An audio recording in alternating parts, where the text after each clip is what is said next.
எதுவரையில் நான் உன்மீது சயனம் கொள்கிறேனோ அதுவரையில் உலகை அழிப்பது இருக்கட்டும், யாராலும் அதை அசைக்கக்கூட முடியாது. அதையும் பார்க்கிறேன். பக்தனும் பகவானும் ஜோடி சேர்ந்து என் முன்னால் எவ்வளவு நாட்கள் நிலைத்திருக்க முடியும் என்று.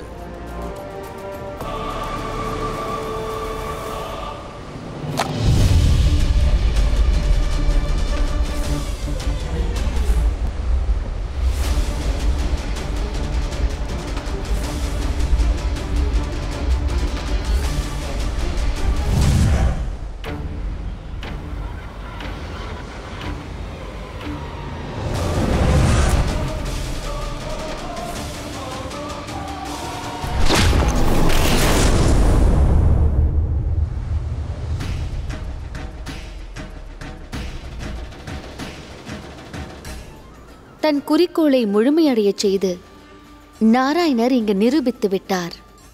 யாரை அவர் பாதுகாக்கிறாரோ அவர்களுக்கு எந்த கெடுதலும் நேராது.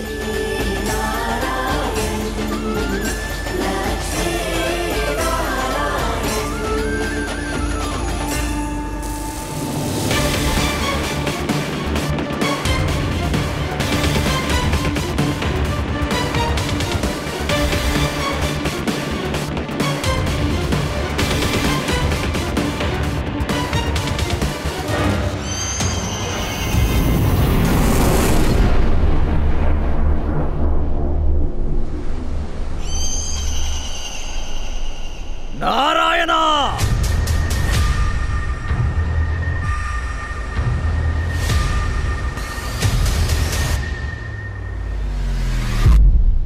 மகனே, நட்பு மற்றும் பகையை தனக்கு சமமானவர்களோடுதான் ஏற்படுத்திக் கொள்ள வேண்டும்.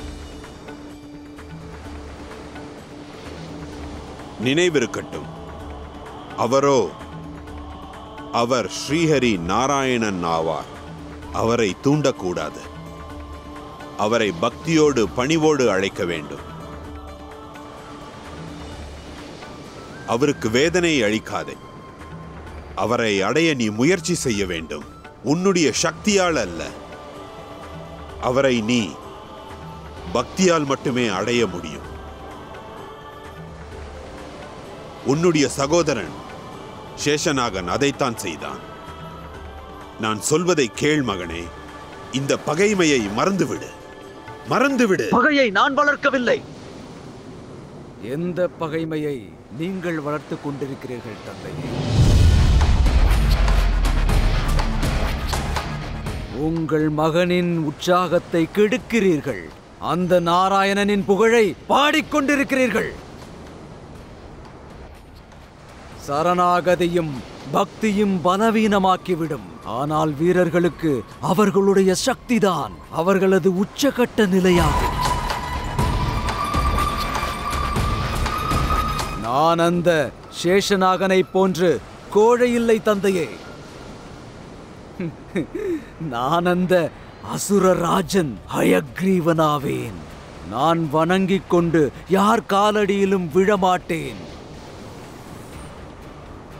நான் எனது கையை ஓங்கி எனக்கான இடத்தை பறித்து கொண்டு அதன் பிறகு நான் மாறிவிடுவேன்.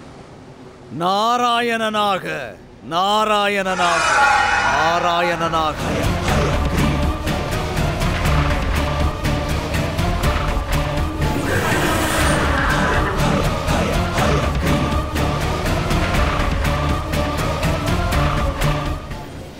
இது சிறந்தது. இதுதான் நம்மை போல அசுரருக்கு நியாயமாகும். எந்த நாராயணன் நமக்கு அநியாயம் செய்தானோ அவன் பதவியை நாம் பறித்தே ஆக வேண்டும். நீ நம்பிக்கையோடு முன்னேறி செல் மகனே. மொத்த அசுர குலமும் உன்னோடுதான் இருக்கும். தாயே திதி, நீங்கள் கூறியிருந்தீர்கள் அல்லவா, என்னுடைய தலைமையில் அனைவரும் கூட வேண்டுமென்று?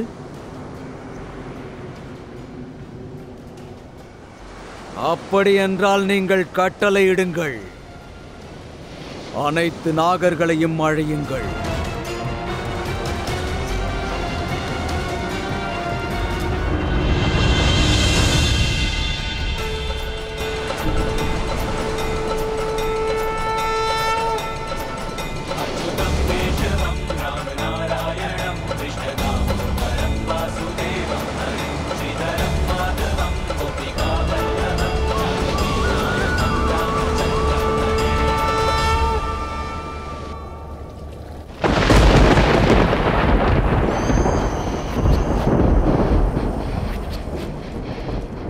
எப்போதெல்லாம் அசுரர்களுக்கு ஆபத்தும் சங்கடங்களும் வருகிறதோ அப்போது அசுரர்கள், தைத்தியர்கள், தானவர்கள் தங்களுடைய இரத்தத்தை சிந்தி தங்கள் வீரத்தையும் கடமையையும் செய்திருக்கிறார்கள். இது போதும்.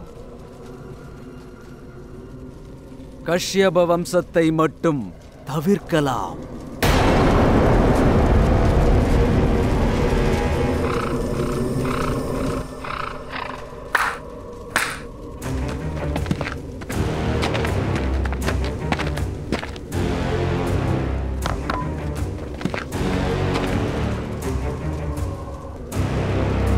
தாயே கத்ரு, உங்கள் விருப்பம்தான் என்ன?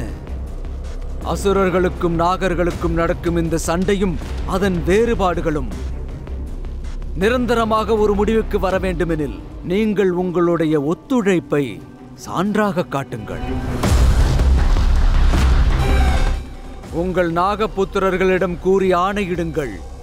அவர்கள் ஒவ்வொருவராக வரட்டும். வந்து அவர்கள் விஷத்தை இதோ இந்த பாத்திரத்தில் உமிழட்டும். அவர்களிடம் கூறுங்கள் தாயே.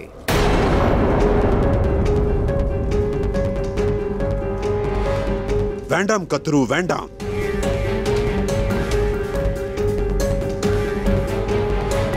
ஏன் இவ்வளவு யோசிக்கிறாய் கத்ரு? நீயும் இதைத்தானே விரும்பினாய்? அதாவது என் அசுர புத்திரர்கள், அதோடு உன் நாக புத்திரர்கள் தன் சகோதரர்களோடு அன்போடு அமைதியாக வாழ வேண்டும். அதற்கு உதவி செய். உன் நாக புத்திரர்களை கூப்பிடு. நீதான் எல்லாம் செய்ய வேண்டும் கத்ரு. உன்னுடைய முடிவு, உன்னுடைய வம்சம் அசுரர்களுக்கு உறவாகலாம். அப்படி இல்லை என்றால் நிரந்தரமாக அசுரர்களின் ஆகாரமாக மாறலாம். இவள் வார்த்தை ஜாலத்தில் ஏமாந்து போகாது.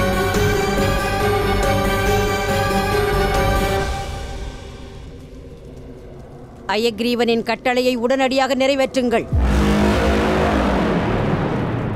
இவனுக்கு எவ்வளவு விஷம் தேவையோ கொடுத்து விடுங்கள்.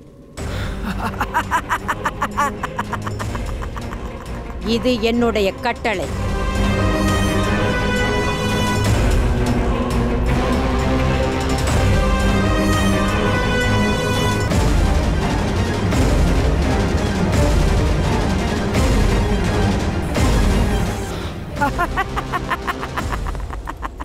கத்ரு,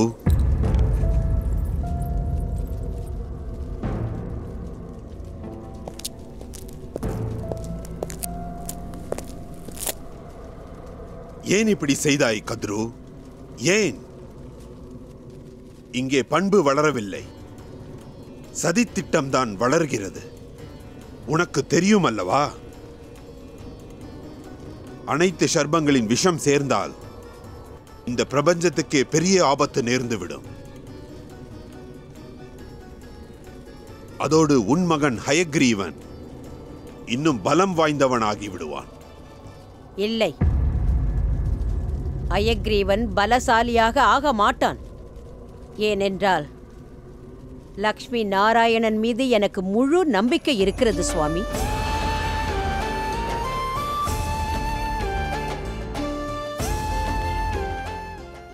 உலகத்தை காப்பவரே அவர்தான். ஏதாகிலும் செய்து அவர் காப்பாற்றி விடுவார். வெற்றி அவருக்குத்தான் கிடைக்கும் சுவாமி. அவன் தோற்பான் என்று ஹயக்ரீவனின் வாக்கியத்தில் எழுதப்பட்டுள்ளது.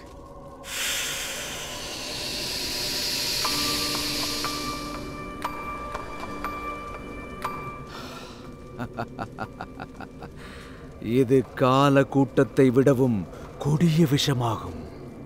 இந்த விஷம் யாராக இருந்தாலும் அழித்துவிடும். அதோடு நான் இந்த விஷத்தை அனந்த சாகரத்தில் ஊற்றப் போகிறேன்.